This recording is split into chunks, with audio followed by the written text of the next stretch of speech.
Shabbat Shalom once again. The words of Psalm 23 speak to the aching souls among us. We read it most often in the context of mourning at a funeral or at a graveside. Its driving melodic rhythm lends structure to the formless chaos of grief, and its verdant imagery a kind of oasis. God is my shepherd, I shall not want. God makes me lie down in green pastures, leads me beside still waters, and restores my soul. You lead me in the right paths for the sake of your name. But it is the following verse of this psalm, even when I walk in the valley of the shadow of death, that frequently causes the throat to catch and the tears to flow. For these are the words that forge a bridge between life and death, between this world and the next, between light and shadow. And they pierce the heart with astonishing precision because we know what it is to walk in shadow, and we understand what it means to wade through the dark alleyways of life. All we need is to look at our world, a world marked by war and suffering, by conflict and animosity, inequality and division. There are shadows on most every horizon. We have witnessed millions die from COVID.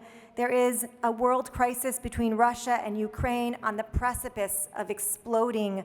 We stand on the verge of climate disaster. Our democracy faces existential threats from within and without, and we are seeing violent acts of hatred and racism, anti-Semitism, and xenophobia surge before our eyes. Ours indeed is a world marred by shadow. Of course, there are also the shadows only we can see, the struggles only we can feel. Each of us faces trials. Each of us must grapple with pain in our lives. We all have sorrow and melancholy. We all, at one moment or another, find ourselves in the throes of loss or grief. It can be so hard moving through these times, so hard reckoning with a world that feels darker than it should. If only we could avoid the shadows or rid ourselves of them altogether. And yet, Jewish tradition views these shadows as a necessary piece of life. As we read in our Talmud, the eye has a dark part and a light part. One can only see through the dark part.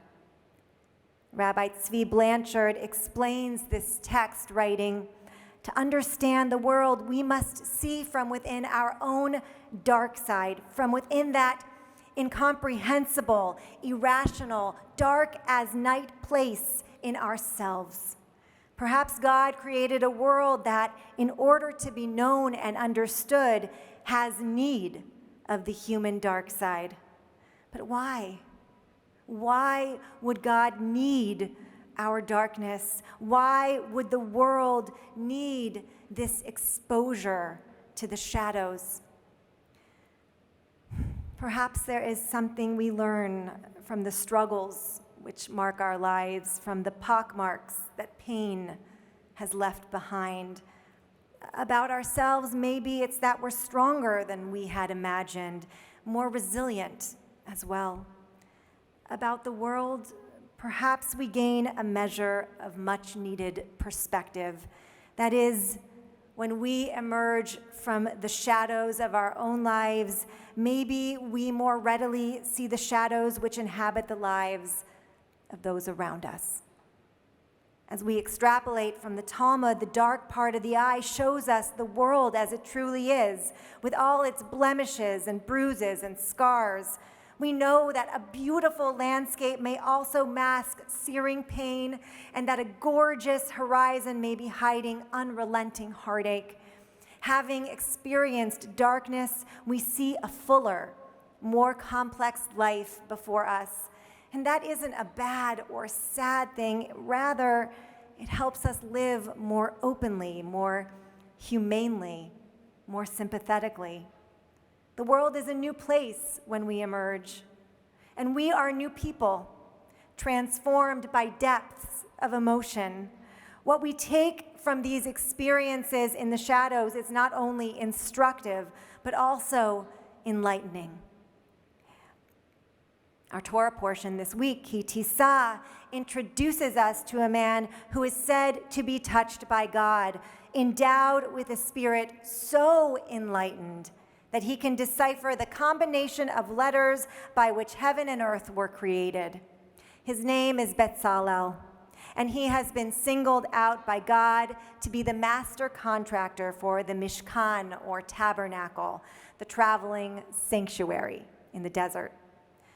Of Bezalel, God explains, quote, "I have endowed him with every divine spirit, with a divine spirit of skill, ability, and knowledge in every kind of craft." And yet, Bezalel is said to be so much more than a master craftsman. In fact, he was said to understand concepts that no one else could fathom, to see things no one else could see. The medieval commentator Ibn Ezra writes, "Now, Bezalel was endowed with every wisdom. He mastered the sciences of mathematics, geometry, proportions, astronomy, biology, and the secrets of the human soul." So, why, as we are discussing shadows and darkness, do I introduce you to this divinely inspired individual? I do because of his very special name, Bezalel, which can be best translated to mean in the shadow of God. In the shadow of God, Bezalel gained his insight. In the shadow of God, Bezalel sensed a holiness that no one else seemed to grasp. In the shadow of God, Bezalel discovered a sensitivity to the world that made him uniquely capable of leading his people in this sacred task. In the shadow of God, Bezalel found the strength to become a leader and transform his craft into something sacred and everlasting. In the shadow of God, Bezalel found divinity and connected to it deeply, movingly, convincingly. Why is Bezalel given such a name? There is no indication in our text. But one midrash does try to flesh out his history.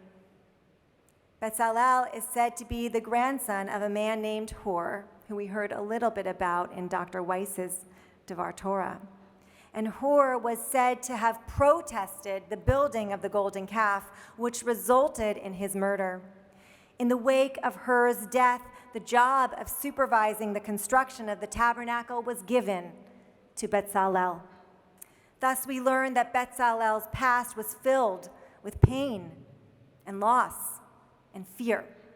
No doubt the violent death of his grandfather impacted Bezalel enormously. No doubt Bezalel had to wade through the darkness in order to find his place among the Israelite people. But ultimately, his journey in the shadows led to something incredible, to a burgeoning creativity and spirituality greater than he could ever imagine, and a place among the history of our people. Bezalel is an enduring symbol of hope and promise for anyone who is struggling in the dark. Like so many artists who followed him, he created one of the most outstanding works of our history in the shadows of his life. Indeed, Bezalel is a reminder that from darkness, light can emerge, and that even in the shadows, there is holiness. Psalm 23 also endures not as a song of despair, but one of hope and comfort during times of suffering. Though its images are heavy with sorrow, it ultimately reminds us that God walks with us in our sadness, that God mourns as we mourn. The end of the psalm reads, "Even when I walk in the valley of the shadow of death, I shall fear no evil, for you are with me. Your rod and your staff, they comfort me. You have set a table before me in the presence of my enemies. You have anointed my head with oil. My cup overflows. Surely goodness and mercy shall follow me all the days of my life, and I shall dwell in the house of God forever." From within the shadow of God, Bezalel emerged to build that very house of God.